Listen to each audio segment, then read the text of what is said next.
What's going on, everybody? It's GameUnboxingReviews here, and welcome back to another LEGO Jurassic World news update. Now, this is actually a very special video because I have two exclusive screenshots to show off on the channel, as well as a bit of more information on the game because there's some really cool things to talk about.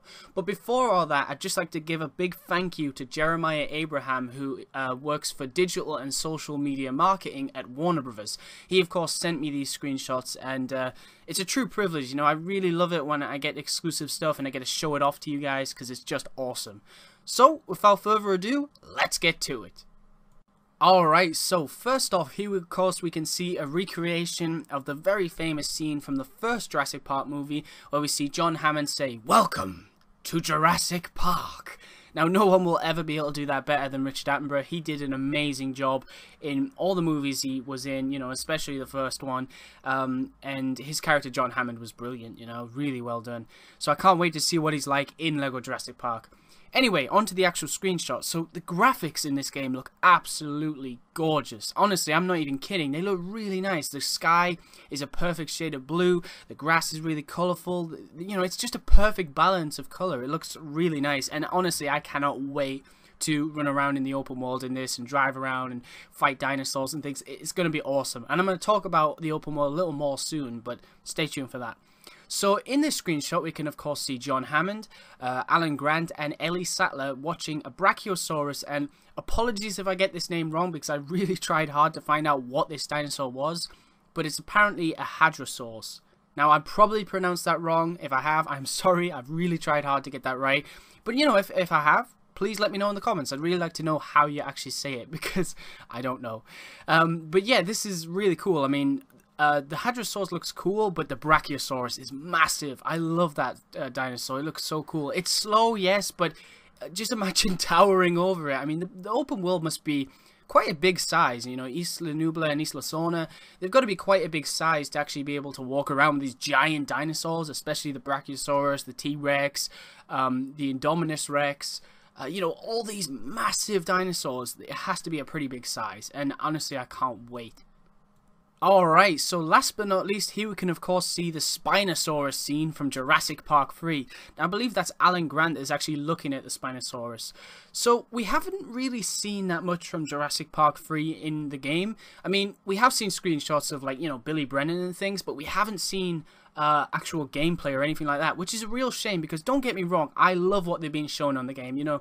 It's really cool that they're focusing on the first movie for showing to the public because that is the best. That's my favourite Jurassic Park movie, and the more I see of it, the better. But I would love to see something from Lost World, Jurassic Park 3, or Jurassic World because there's some really interesting things that they haven't showed off yet. Like, for example, Billy Brennan from Jurassic Park 3 actually has a parachute ability. He can actually use a parachute and fly around, and I think, or glide.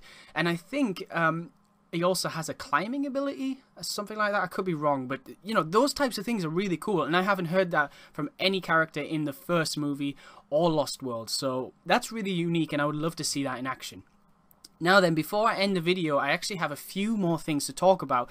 Nothing screenshot related, but it's actually related to Isla Nublar and Isla Sorna hub worlds, because this is really cool, guys. So basically, in missions, you can be, you know, just playing a mission, and all of a sudden, randomly, it will start raining. Now, that rain is actually thanks to the dynamic weather system. That's right, LEGO Jurassic World actually has a dynamic weather system. But you're probably thinking, well, that's great, but that's in a mission. It actually happens in both. You could be running around the open world and all of a sudden it starts raining, or you might see sunny skies. That is amazing. I don't think I've ever seen that in any LEGO game before. I mean, you know, I know loads of games have had that feature before, but the fact that they're now putting them in LEGO games is really cool. I mean, imagine if LEGO Marvel's Avengers has a day and night cycle and a rain system, you know, dynamic weather. That would be really cool. Another thing to do with Jurassic World is on the open world, you'll actually run into different insects and things as well. So it's not just dinosaurs. You know, you can play as a character, you can drive around, but there's also insects. There'll be spiders, ants, there'll be butterflies, what else? Birds, frogs. There's a bunch of insects and creatures and things you'll find, and that just adds to the world. You know, I think really they're pushing the next gen consoles now with these LEGO games because you've got the dynamic weather, you've got a bunch of AI on screen at one time. It's crazy, you know, they're really pushing it, and I loved hearing that type of stuff. Another thing to do with the open world is we of course know there is a dinosaur creator, but there's also a human creator. So just like previous LEGO games, you do have a character creator, which is really cool. And that's pretty much it, guys. I mean, that's all the information I have for now, but that's a lot of cool stuff. My favorite part is the dynamic weather, because that just sounds so cool. I mean, even when it rains in the missions, you can see how lifelike it is, you know, how well recreated it is from the movies, because it just does look like the movie when it rains. It's insane. Last but not least, of course, is the actual release date has been announced for LEGO Jurassic World, and it will be June 12th, 2015, which is actually the same date when the movie comes out, so that's really cool.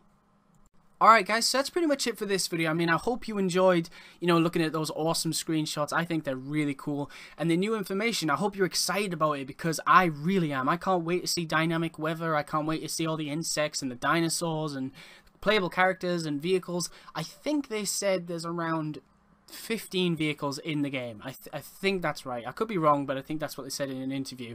So that's pretty good. That's a real variety. So we have over 100 characters, over 20 dinosaurs, and over 15 vehicles. That's a lot of content. I wasn't expecting a lot of content from a Jurassic Park game, because there's only so many characters you could add. But they've really outdone themselves, and I honestly cannot wait to play it, and I hope everyone else feels the same way. Alright guys, so I want to thank you very much for watching. Stay tuned for lots more news on LEGO Jurassic World, LEGO Marvel's Avengers, and LEGO Dimensions. And as always, please remember to like, comment, and subscribe.